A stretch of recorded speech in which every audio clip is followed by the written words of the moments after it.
Today's dinner date is 25-year-old Charlie, who works in public relations. I would describe myself as fun, hopefully, interesting. My motto is try everything once. She's looking for a man who will share her love of animals. So, who are the boys behind the menus? Menu 1 comes from branding designer and football fanatic Will. Charlie likes a steak, but will his carnivorous starter and main be too much meat even for her? The sizzling table. I would hope it's like a bit in the middle and not the whole table is on fire. Menu 2 is from currency broker and biker boy Chris.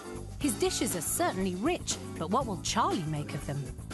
Yes, I love champagne. Brilliant. Menu 3 comes from IT professional James, originally from New Zealand. His menu is crammed full of Eastern delights. But what will animal lover Charlie make of his hand-massaged chicken? Why would he hand massage the chicken? That's just a bit weird. It's called chicken.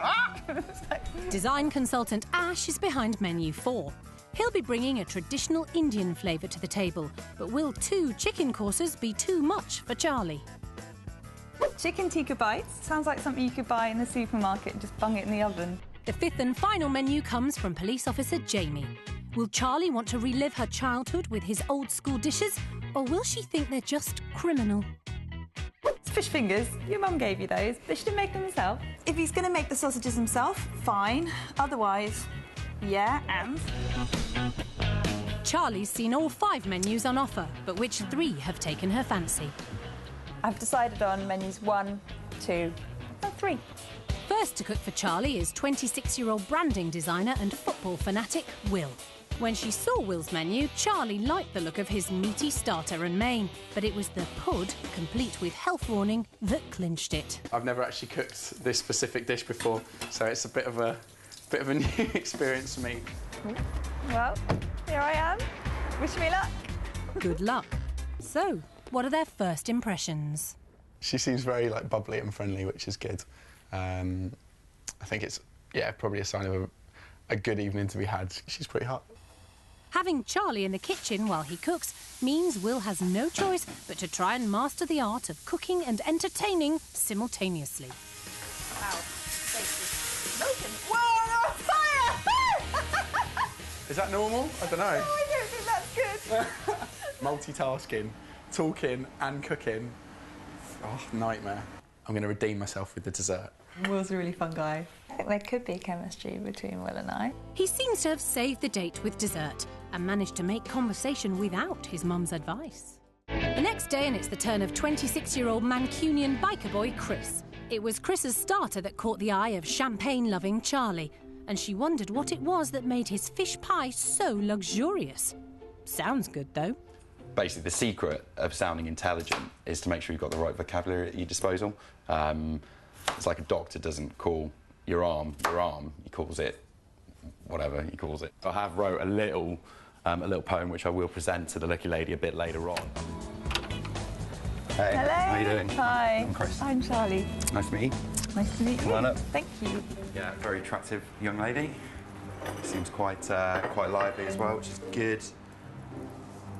So yeah, pretty positive. He seems like a really funny guy, really like a sense of humour.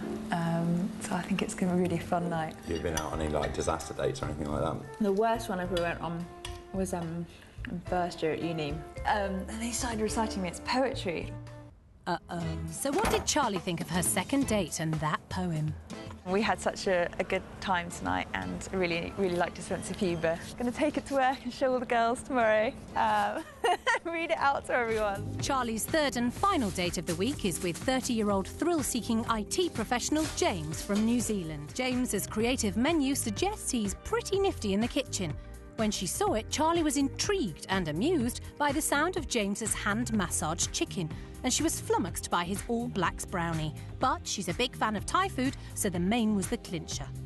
Original chicken, but we're going to sort of tenderise her a bit, do a bit of massage. I don't know if you have to do it while they're still alive. Right. Hello. Hi, I'm James. Hello, I'm Charlie. Nice to meet Nice you, to meet James. you. Can't remember his name. He's a really lovely guy. Excellent chef. food's amazing. But I can't remember his name. His name is James. Got that? James certainly knows how to treat a lady. Do you want to clear the table and bring everything over? Yeah, go on then.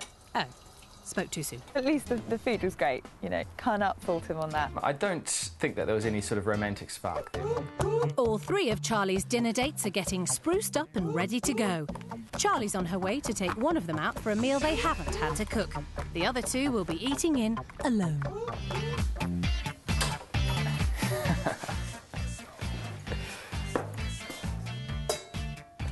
Nice. It's a good consolation prize. Takeaway, as expected. Macaroni cheese, my favourite.